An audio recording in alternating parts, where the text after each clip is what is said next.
सनातन का जो सबसे बड़ा सम्मेलन है वो कुंभ है। कुंभ से बड़ा कोई सम्मेलन होता है क्या? क्या कुंभ में कोई भी पंडाल, कोई भी घाट जाति के नाम से होता है? नहीं होता। अगर हमारे यहां जातिवाद होता तो गंगा के घाटों का नाम भी जातियों से होता, परंतु ऐसा नहीं है। गंगा का एक भी घाट, कुंभ में एक भी पंडाल जाति के नाम से नहीं होता। ये इस बात की पुष्टि करता है कि मुगलों ने, अंग्रेजों ने हमें जातिवाद में बांटा। कहते हैं जातिवाद था भारत में, कुप्रथाएं थी भारत में, ये सब भ्रम फैलाया गया। मित्रों, गांव में एक कुआं होता था, पूरा गांव उसी से पानी निकालता था। अगर छुआछूत था तो क्या सब एक ही बाल्टी से निकाल के दूसरे को पानी देते थे? नहीं, हर घर की बाल्टी कुएं में जाती थी। अगर छुआछूत था तो क्या उस कुएं से कुछ गांव के लोगों को पानी नहीं मिलता था? और अगर पानी नहीं मिलता था तो क्या बिना पानी के वो जीवित रह सकते थे? नहीं रह सकते थे। तीसरी बात, हमारे घर में शादी होती है, हमारे घर में विवाह संपन्न होते हैं। विवाह की इतनी प्रथाएं हैं जिसमें हर जाति के लोगों का कार्य बटा हुआ है। अगर किसी भी जाति का व्यक्ति विवाह में सम्मिलित नहीं हो रहा है तो कोई ना कोई प्रथा अधूरी रह जाएगी। किसी का काम बुलाने का, किसी का काम मनाने का, किसी का काम जगाने का, किसी का काम गाने का, किसी का काम मंत्र सुनाने का, और किसी का काम शस्त्रों से आवाहन करने का, बताने का कि हमारा दूल्हा भी शक्तिशाली है। सब जाति के लोग जब तक विवाह में सम्मिलित नहीं होते, विवाह की प्रथाएं समाप्त नहीं होती। अगर जातिवाद होता तो क्या ये संभव था? ये प्रथाएं रहती? नहीं रहती। साथियों, हमको अपनी जातिगत सनातनी को भूलना होगा।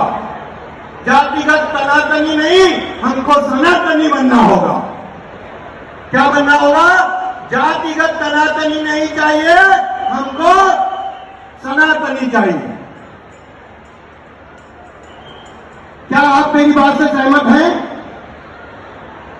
सहमत हैं?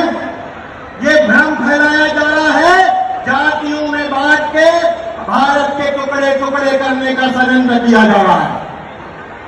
हमको बांटकर हमको पुनः गुलाम बनाने का मानसिकता डाल दी गई है, और उनका ये दुर्संकल्प हम पूरा नहीं होने देंगे। और इस बार हनुमान जन्मोत्सव पर 121 करोड़ पाठ करके हम षष्ठी में ये संदेश देंगे कि षष्ठी के सारे हिंदू, सारे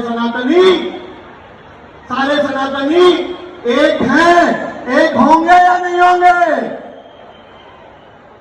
होंगे या नहीं होंगे? एक होंगे या नहीं होंगे? भारत हिंदू राष्ट्र की जयकार होगी या नहीं होगी? बोलिए, भारत हिंदू राष्ट्र की। मित्रों, मैं मानता हूं गर्मी बहुत है, मगर जितनी गर्मी वातावरण में है उससे ज्यादा उबाल हमारी छातियों में होना चाहिए भारत को हिंदू राष्ट्र बनाने के लिए। जितनी गर्मी इस पंडाल में है उतना गर्मजोशी के साथ हमें भारत हिंदू राष्ट्र के अभियान के लिए निकलना होगा। एक ही लक्ष्य, एक ही नारा, भारत हिंदू राष्ट्र हमारा। एक ही लक्ष्य, एक ही नारा, भारत हिंदू राष्ट्र हमारा। साथियों, इस अभियान से जुड़ने के लिए मैं पुनः आह्वान करूंगा कि joinbharat.org joinbharat.org पर जाकर आप रजिस्ट्रेशन कर सकते हैं। मोबाइल नंबर मैं पुनः अनाउंस करूंगा। जिनको नंबर नहीं मालूम है, एक बार फिर से अपना मोबाइल निकाल लें, नंबर लिख लें। उस नंबर पे आप व्हाट्सएप करेंगे, आपको रिप्लाई मैसेज में सारे लिंक मिल जाएंगे इस अभियान में किस तरीके से जुड़ना है। नंबर लिखना चाहेंगे? कितने लोग लिखना चाहेंगे? अच्छी बात है, तो नंबर लिख लें, मोबाइल निकाल लें। 90545909 300 9054590300 9054590300 9054590300। मित्रों, आप इस नंबर को या इससे जो भी आपको रिप्लाई मैसेज आ रहा है उसमें कम्युनिटी बनाई गई है, उसमें आपको जुड़ने के लिए लिंक भेजा जाएगा।